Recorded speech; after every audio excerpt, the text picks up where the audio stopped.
How is it going, everyone? Welcome to a review I'm about to do. Now, normally I review movies, but today I'm going to be reviewing Spiritual Hospital. This is a play that was on TV that my church performed. Now, there is a critic's review on the back of this VHS by Ron Wilkins. 2 thumbs up, which is weird because it was his church, which means that he put on the play. It'd be kind of like if I was to be like, this video, the best. I liked it so much, I recorded it. So, what makes this special? You see these 3 figures right here? Those are real celebrities. They were actually on TV, and they did this. He was in General Hospital, and they were days of our life. You see, the reason why I'm reviewing this, my mom wanted a digital version of this that she could watch because, you know, VHS is kind of not so popular anymore. In case you're wondering what a VHS looks like, that's what it looks like. I agreed to do this as long as I was able to review it, and she was okay with that. You see, the reason why she wants to see this again is because she's actually in this play. You see? There she is. Right there. The play opens up as a traditional soap opera style. We are introduced to Evelyn Zorders, who is waiting for 2 temp nurses that she's requested for help but has not arrived yet. She goes about her day as she waits for the temp nurses to arrive. Once the temp nurses show up, they reveal that they've been actually getting donuts on the way there. Here you go, sweetheart. Oh, I'm so sorry. That's okay. They should still be good. Dr. Evelyn Zorders, nice to meet you. Dr. Zorders? Doctor's orders. Is that your real name? Yes. This is my aide, Lemon. Hi, Lemon. Are you sure you don't want a donut? No, thank you. But I'd like to see your credentials. Is that standard procedure? Don't they go over that when they get hired from the temp agency? She loses faith in her nurses and prays to the Lord for strength when suddenly... Please help me. Evelyn. Oh, yeah. Evelyn. Oh, the phone. Evelyn. The radio. Evelyn. Up here. Is that you, God? Yes. Oh, hell yeah. She can hear God. Help is on the way. I've heard your cry, and I'm sending my angels to assist you. Oh, good heavens. You don't mean these angels, do you?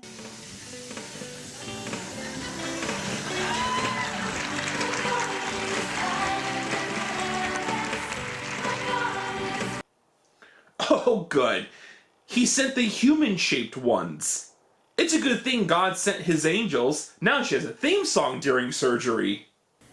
Are you ready to start? Yes. Well, I'll just call We are ready now. You what? No, really. What? It's not like they can see the angels, so was that you just breaking the 4th wall or something? The first patient is someone who is unhappy with their appearance. I validate that emotion, honey. When I was growing up, my daddy used to say, honey, if the barn needs painting, paint it. Now I say to you, honey, if your barn needs fixing, fix it. A little nip, a little tuck, maybe even a little addition. Angels. I'm sorry, what? Did the angels stop time? I thought God was gonna help her find strength, not disrupt the flow of time itself. Cosmetic surgery will not solve your problems. You have been bowing at the altar of self-worship. You need to bow before the living God. Your prescription is 1 Peter 3:3-4. I'm sorry, but what kind of hospital is this? Wasn't it just you a moment ago asking the nurse for their credentials? I'm gonna have to ask you for your credentials. After the patient leaves, the nurse tells her she does not understand. How could she get any better without treatment or medicine? Oh, honey, this is a spiritual hospital. We are a lot like a church. We refer you to the great physician. Oh, so you're not a real doctor then. You're just pretending. The next patient, who is full of energy, is up next, and she is struggling with... Oh, what is that odor? This is terrible. It smells like a rotten monkey. Professional. She starts by talking about how she goes to church and loves to visit online chat rooms to talk to strangers. She reveals that she has met someone she likes, but all of her friends say she has a bad odor problem. Then they try to test how bad the smell is and follow up with a few questions. Arnold, have you tried deodorant? Uh-huh. Perfume? Uh-huh. Showering? Yes.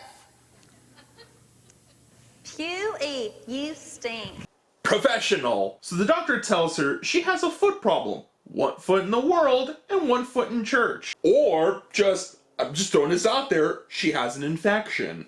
The next patient is introduced with her kids, and including herself crying. She has lost control of her emotions and cannot find any peace. She overshares about her personal life, saying things like, I was so embarrassed. A lady from church came over and she was ringing the doorbell, but I didn't answer the door. Instead, I just hid in the bathroom. I was a mess. My house was a mess. It was 3 o'clock in the afternoon, and I was still in my pajamas. Your pajamas? I just don't know what to do. I'm falling apart. but I do the same thing. After giving her the proper Bible verse, she starts to calm down. The Bible verse, Trust me. Psalm 23. The Lord is my shepherd. The Lord is my shepherd. Yes. I shall not want. He makes me to lie down in green pastures. He leads me beside the still waters. He restores my soul. I guess I just needed some encouragement. Thank you so much, Doctor. You've been so helpful. You're welcome. Thank you. Oh, I get it now. She's a cleric. The next patients are twins. You two look so much alike. We're identical twins. Can't you tell? I'm gonna have to ask you to stop that. They tell the doctor they've been struggling to feel anything. They wonder if they keep going to church, if they will start to feel anything soon. So I have the perfect prescription for you. Ephesians 2:8. For by grace you have been saved through faith, and that not of yourselves. It is the gift of God. Thank you, Doctor. We'll just keep the faith. I'm gonna have to ask you to stop that. The next patient that comes in is someone that is blind, and the nurse takes great care of her. Stand up. There you go. Here's the, whoa, not yet, not yet. Whoa, come on. There you go. Whoa, are you there? Here, I'll help you with that. Professional. She tells him how she has lived her entire life in darkness and she wants to read her Bible, but can't. You know, there's this really cool thing called Braille you should try. The nurse recommends eye surgery when the doctor tells the nurse her problem is not physical but spiritual and reads her a Bible verse that then cures her of her blindness. The next patient is brought in by... I'm sorry, is that a firefighter? You brought her to the wrong hospital. They don't do that kind of healing here. You might want to take her to a real hospital. They find out that the patient's tongue has caught fire while she was gossiping. She only told a few friends, but the gossip started to spread like wildfire. The doctor then gives her a scripture to help prevent the next spontaneous combustion. The next patient is revealed to be afraid of germs. I'm just so worried. Do you know what kind of fungus is among us? She then tells the doctor that she has she has a tummy problem. Don't judge me, okay? That's a hard word for me. Shut up. The doctor then gives her a scripture, and then they follow up with, oh my god, real medicine! Afterwards, we're introduced to a new doctor, as the nurse reveals that she knew him from General Hospital. I don't think he remembers me. Who is this obnoxious woman? He then reveals that he is there for a second opinion about a patient suffering from reoccurring ulcers. They have done all sorts of tests and can't find any cause of the ulcers. They bring in the patient and they reveal that they are very angry, telling the doctor that ever since they were a child, everyone has been against her. The doctor then gives her her scripture prescription, and it does in fact I can't do this. I won't. Her bitterness seems to be growing. not work on her.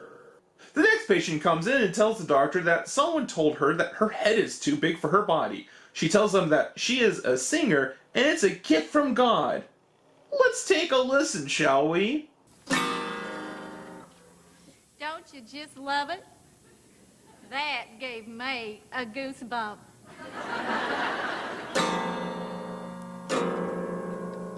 Oh, give me a hand where the buffaloes run, and the deer, and the cantaloupe Oh yeah, a play. real gift. She tells the doctor that even though she has an angelic voice, no one will let her sing. So the doctor gave her a scripture and humility. Next is a patient that is suffering from Your medical history here says that you have OPD. I'm afraid I'm not familiar with that diagnosis. Well, let me enlighten you. I am a victim of OPD, obnoxious personality disorder. But she's not there for that. She's actually there because she broke her fingernail. So the nurse treats that as if she broke every bone in her hand. She then goes on about her day. I have had the most impossible day. Oh. My problems are insurmountable. It all started early this morning when I went to Moonbucks for my usual coffee. You see, I just ordered a simple mocha latte grande, half calf, half decaf, amaretto, cappuccino, frappuccino, shaken, not stirred. And? They stirred. It's so hard to find good help these days, as you well know. And speaking of incompetence, She complains like this for a while. The doctor gives her a scripture that does not sink in. well, that's just lovely of him, isn't it? But I don't quite see what that has to do with me. Well, I'm going to send you on a 3-month trip. Well, yippee. I need a vacation. I need a holiday. I need to get away. You need to go to Bosnia. Bosnia? Yes. Is that near the Bahamas? Yeah, that's it. You are going to be working in hospitals and orphanages. You are going to go home and pack. Here are your tickets. After giving her a vaccine, we are then quickly introduced to the last patient. She tells them that she feels empty inside. She tried to fill the hole inside her with anything, but she just feels nothing and can't live like that anymore. When the doctor finally checks for a heartbeat, Take a deep breath. There you go. One more.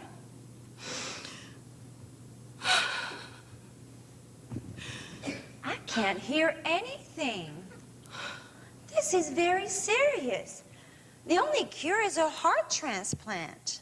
A heart transplant? Yes. a heart transplant, you say, huh?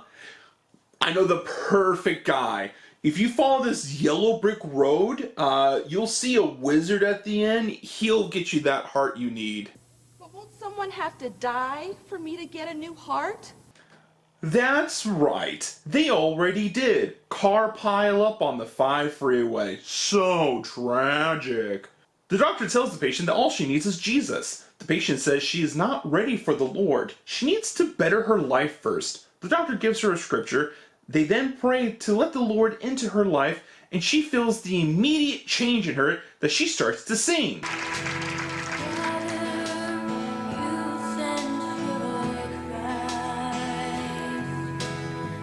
It's a good thing that music started playing, otherwise it would have been real awkward that she spontaneously started singing in the doctor's office. The doctor takes the patient away to get her a Bible for the patient to keep. The nurse picks up the Bible that was left behind and asks if she could still be saved. The doctor tells her that she, of course, can. And that's how it ends. I do think they did a pretty good job. There was a good effort that was put into this. It's not really what I would consider great, but hearing the audience's reaction to it, it sounded like they actually got a lot out of that. And all jokes aside, I do think that it's kind of cool that they would put themselves out there like that. And even though it might not have been good, I still think it's really awesome that they did that. And the fact it was on TV, that's really cool. If there was ever a time that I would make a play, I would honestly would hope it would be received that well, like that play received. That's gonna be it for this video. Thank you so much for watching, and stay tuned for more reviews